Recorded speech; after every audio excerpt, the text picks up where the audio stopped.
Bienvenue chez nous pour le 64e épisode du podcast des Nous. Chassez la peur de votre esprit. Nous abordons le film Dune de Denis Villeneuve tout en mentionnant les précédentes adaptations. Prenez votre dose d'épices.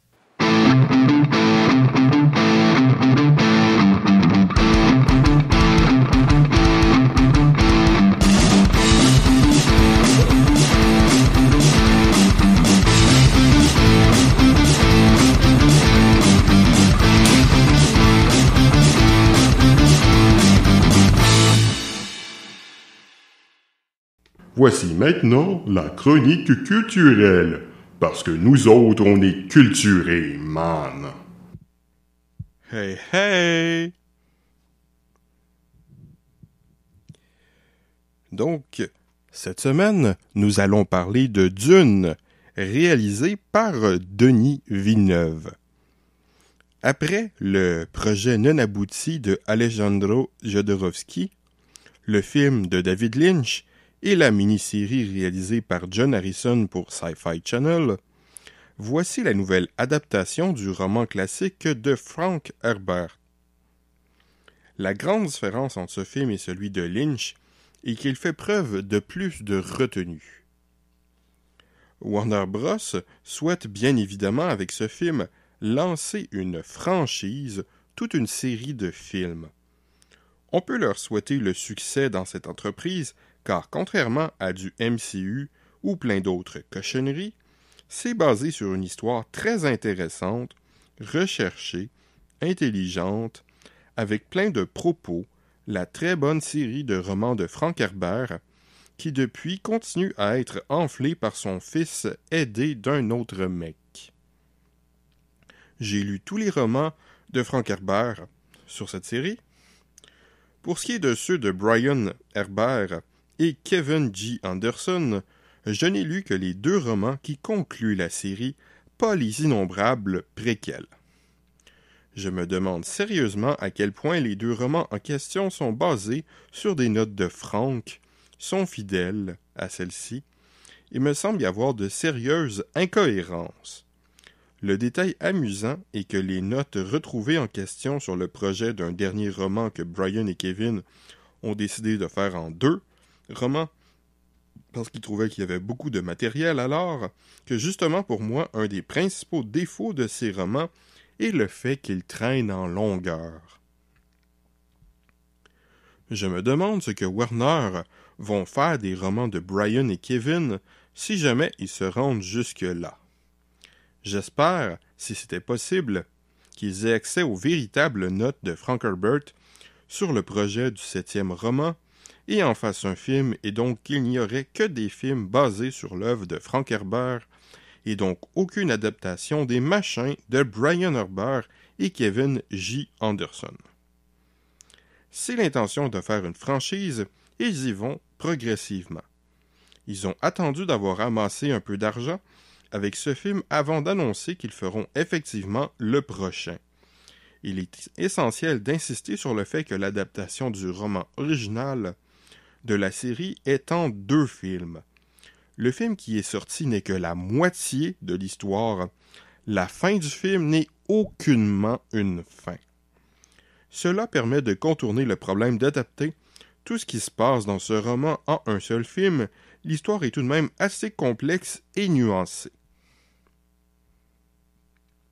L'univers de Frank Herbert nous présente une société avec un empire, des grandes familles de noblesse et quelques autres puissances importantes, soit la Guilde spatiale, le Bene Gesserit, et aussi même, s'il n'en est pas tellement question dans le premier livre et donc dans ce film, le Bene Tleilax et la planète X.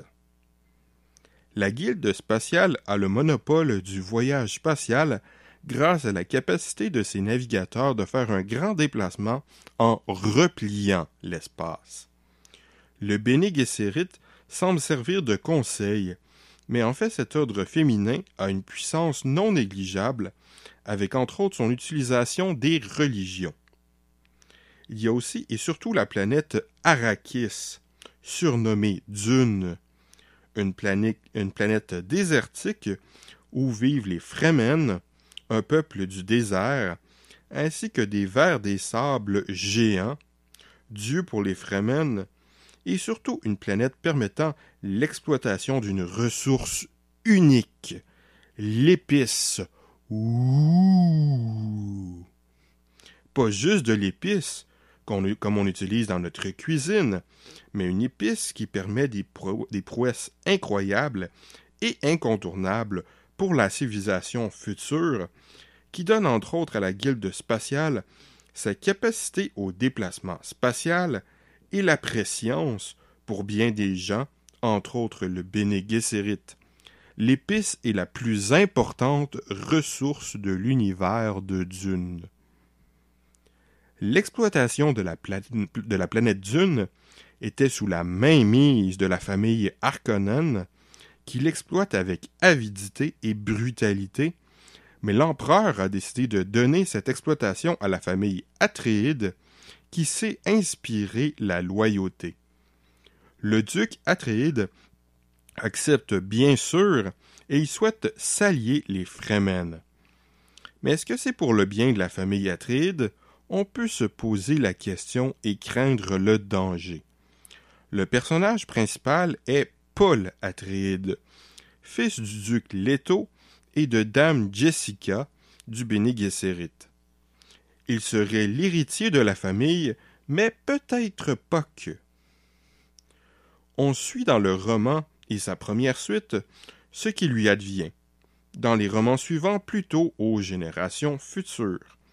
Je n'irai bien sûr pas dans tous les détails de ce qui arrive, je n'ai pas envie de tout spoiler, mais je dirais tout de même qu'on est assez loin de la simple histoire du noble héros sauvant un peuple, même si le film de David Lynch va un peu en ce sens.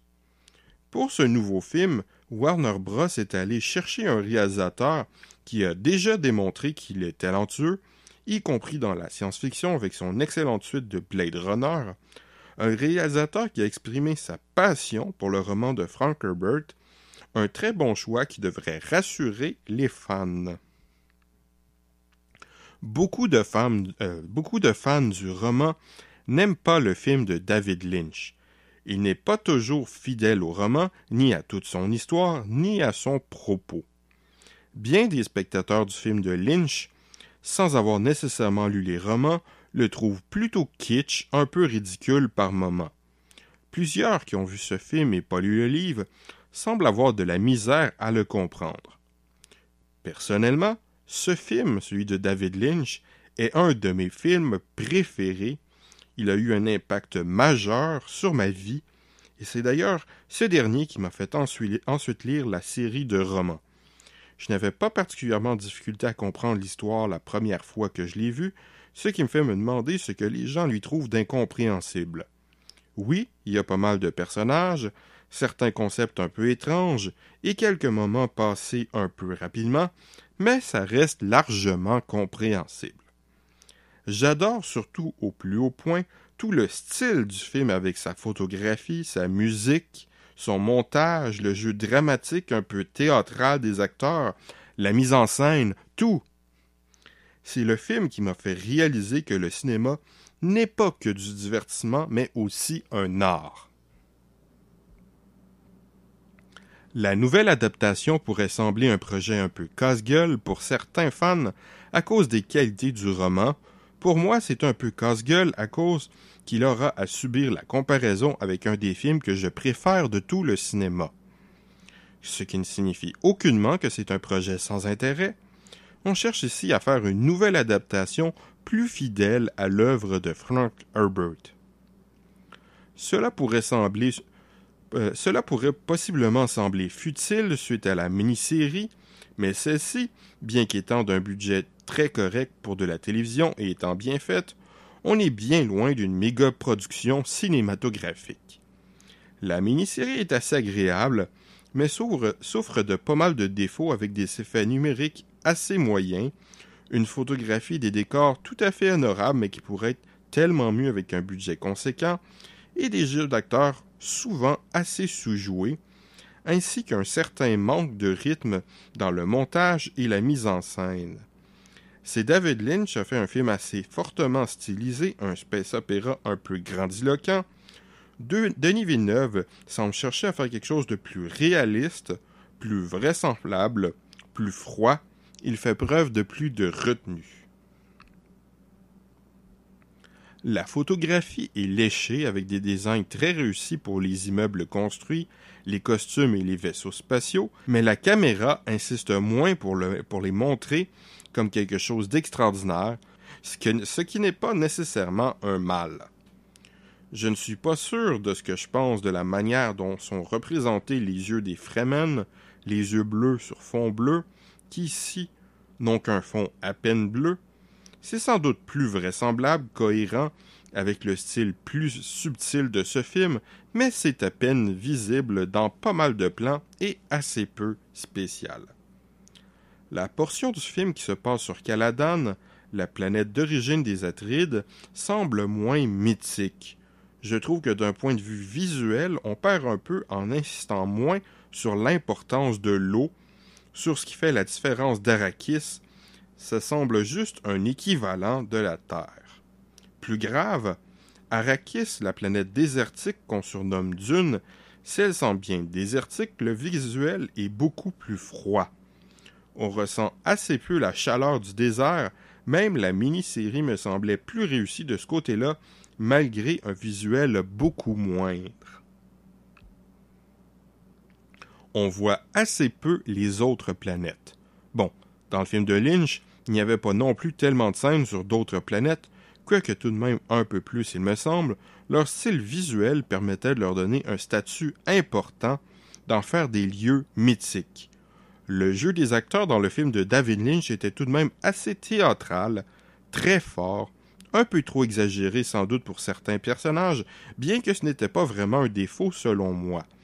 Ici, le jeu des acteurs est beaucoup plus dans la retenue, sans tomber dans le sous-jeu de la mini-série ou le jeu naturaliste propre au style cinéma-vérité, comme le remake de la série télé Battlestar Galactica.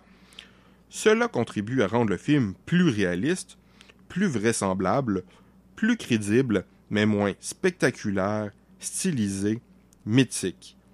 Cela permet de mieux aborder la subtilité des sentiments des personnages, de leur drame. C'est plus intellectuel, moins émotionnel. La mise en scène va aussi dans ce sens.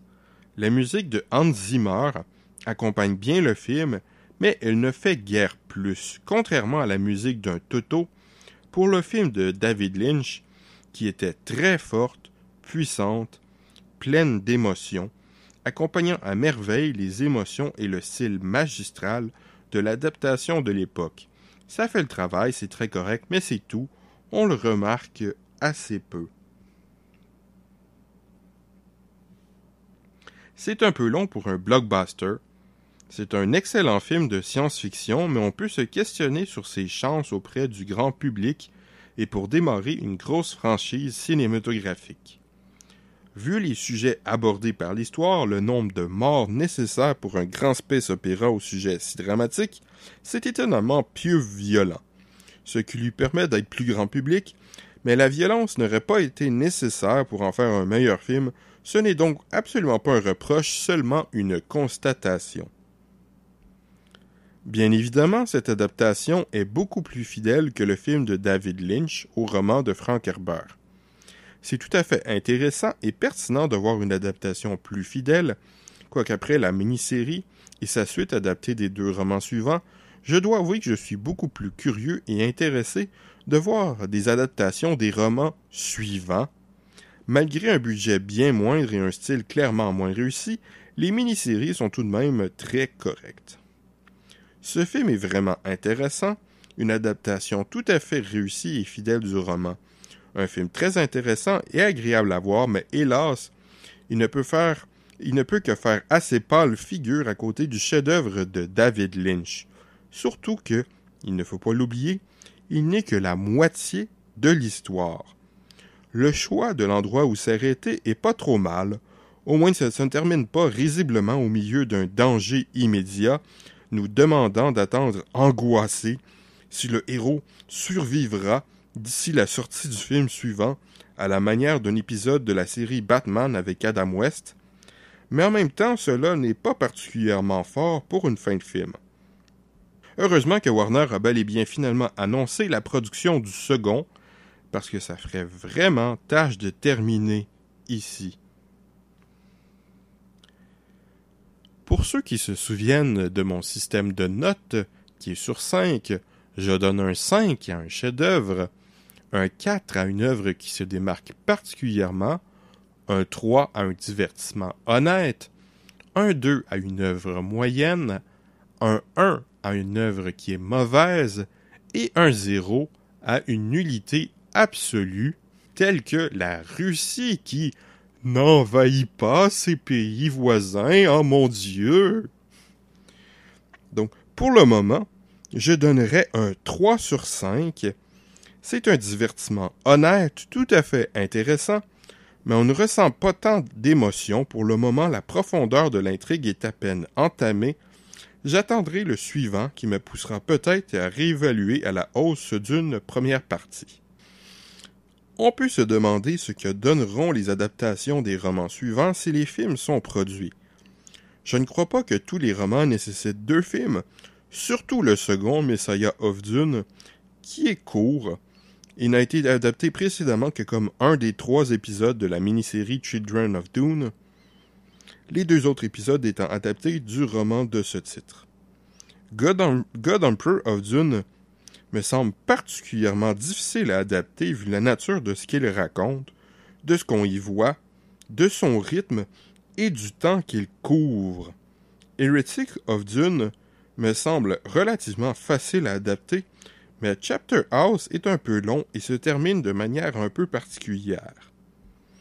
Et il y a bien sûr le cas un peu particulier de Hunters of Dune et Sandworms of Dune par Brian Herbert et Kevin G. Anderson, que j'ai déjà évoqué, ainsi que leurs innombrables autres bouquins.